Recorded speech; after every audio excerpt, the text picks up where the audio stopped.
Assalamualaikum warahmatullahi wabarakatuh. Selamat siang. Perkenalkan, nama saya Jenderal Dwi. Saya merupakan mahasiswa pertukaran merdeka yang keempat. Di sini saya akan mereview suatu jurnal yang berjudul Sistem Pendukung Keputusan Pemilihan Smartphone dengan menerapkan metode Simple Additive Weighting atau yang sering kita sebut metode SAL. Baik, langsung saja. Penulis jurnal ini yang pertama ada Arsiti dan kedua ada Henry Aprianti. Langsung saja ke pembacaan abstrak. Inti dari abstrak di sini yaitu di mana perkembangan smartphone ini di era yang sekarang khususnya telah berpesat jauh, di mana banyak sekali fitur-fitur pada smartphone yang sudah canggih, di antaranya dari fitur penampilan, memori, RAM, kamera, dan yang lainnya. Di mana hal ini membuat para konsumen kebingungan untuk memilih spesifikasi telepon atau smartphone apa sih yang bagus. Maka dari itu, penelitian ini bertujuan untuk merancang sistem pendukung keputusan pemilihan smartphone dengan menerapkan metode Simple Additive Thinking atau SAL, sehingga dapat memberikan solusi terhadap konsumen untuk memilih smartphone. Masuk saja ke pendahuluan. Yang pertama adalah latar belakang, di mana latar belakang ini menceritakan mengenai dalam satu smartphone itu ada beberapa banyak fitur yang disediakan, terutamanya yang dibutuhkan konsumen salah satunya perihal memori card atau fitur-fitur telepon yang lainnya. Berdasarkan masalah di atas, penelitian mempunyai ide dan gagasan untuk membuat sistem pendukung keputusan atau SPK yang didukung dengan metode Simple Additive Thinking. Selanjutnya, ada batasan masalah. Berdasarkan latar belakang permasalahan-permasalahan yang ada di atas, maka pembahasan ini dibatasi dengan beberapa hal. Jadi antaranya yang pertama, sistem pendukung keputusan yang dibuat merupakan alat bantu untuk menentukan keputusan pembelian smartphone. Dan kedua, metode komputasi yang digunakan metode Simple Additive Weighting atau SAW dengan menggunakan kriteria harga, RAM, memori internal, kamera, dan background. Selanjutnya ada rumusan masalah. Berdasarkan permasalahan-permasalahan yang dihadapi, maka dirumuskan sebagai berikut. Yang pertama, bagaimana merancang dan membangun sebuah sistem pendukung keputusan yang dapat memberikan informasi kepada konsumen terkait dengan penggunaan smartphone. Selanjutnya, bagaimana menerapkan metode SAW dalam sistem pendukung untuk pemilihan smartphone agar dapat memberikan rekomendasi kepada konsumen tentang pemilihan smartphone. Nah, adapun tujuan penelitian ini yaitu merancang dan membangun sistem pendukung keputusan yang dapat membantu dan memberikan rekomendasi kepada konsumen. Selanjutnya, menerapkan metode SAW dalam perhitungan agar mendapatkan hasil akurat sehingga dapat dijadikan sebagai alat bantu dalam proses pengambilan keputusan. Selanjutnya di sini saya akan membacakan metode penelitian dari jurnal ini. Di antaranya, penelitian dilakukan dengan beberapa tahap guna mendapatkan data dan informasi yang akurat. Mengikuti pengumpulan data, dilakukan dengan survei lapangan ke tempat penjualan smartphone. Kemudian dilakukan analisa sistem dan perancangan dengan pendekatan berorientasi objek. Implementasi dan pengujian sistem. Nah, langkah-langkah perhitungan metode SAW diantaranya ada 7. Yang pertama, menentukan alternatif, yaitu AI. Yang kedua, menentukan kriteria yang akan dijadikan acuan dalam pengambilan keputusan. Selanjutnya, menentukan bobot preferensi atau tingkat kepentingan. Keempat, membuat tabel rating kecocokan setiap alternatif pada setiap kriteria. Kelima, membuat matriks keputusan X yang dibentuk dari tabel rating kecocokan dari setiap alternatif AI pada setiap kriteria CC yang sudah ditentukan di mana 1 sama dengan 1,2, titik-titik, M, dan J sama dengan 1,2 titik-titik F. Selanjutnya, 6, melakukan normalisasi matriks kebutuhan X dengan cara menghitung nilai rating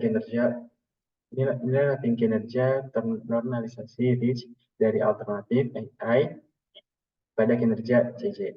Dan terakhir, hasil dari nilai rating kinerja ternormalisasi RIJ membentuk matriks normalisasi R. Nah, adapun analisis SAW, dalam analisa pemilihan smartphone ini terdapat 9 sampel yang akan dihitung menjadi alternatif. Oke, kita bisa lihat di tabel 1, di mana ini menentukan alternatif. Di antaranya kolomnya ada nama smartphone, harga, RAM, memori, internal kamera, dan layar. Selanjutnya, pada tabel 2 di sini ada sub kinerja. Di antaranya, yang pertama, ada alternatif, kriteria, sub kriteria, dan bobot. Untuk di bagian alternatif, di sini ada harga, RAM, memori internal, kamera, dan layar. Nah, selanjutnya di tabel 3 di sini ada pembobotan kriteria. Di antaranya ada alternatif C1, C2, C3, C4 sampai 5, dan A1 sampai A9. Tabel pertama pembobotan alternatif terdapat kriteria diubah dalam bentuk matriks. Bentuk matriks keputusannya ada di tabel 4 ini. Untuk kriteria kosnya yaitu C1.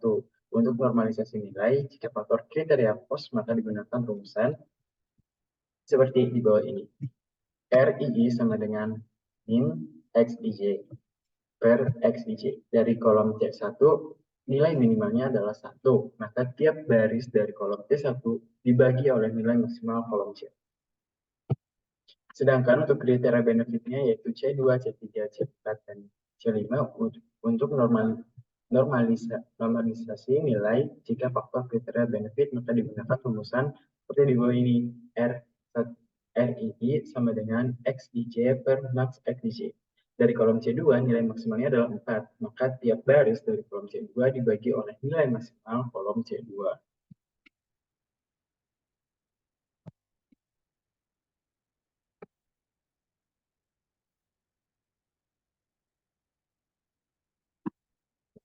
Sini pada tabel 5 yaitu faktor ternormalisasi.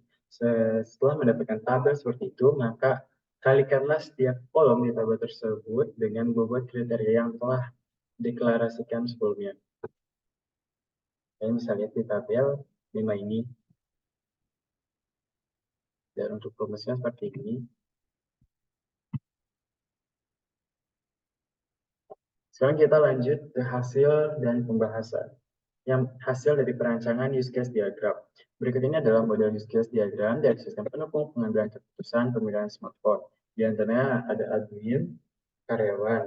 Nah, untuk bagian admin, yang diperlukan yaitu pertama pengolahan data user, kedua pengolahan data kriteria, ketiga pengolahan data alternatif, dan yang terakhir pengolahan data algoritma masal, itu langsung ke bagian login. Dan untuk dari karyawan, hanya masuk di bagian pengolahan data hasil perhitungan masal dan langsung ke login.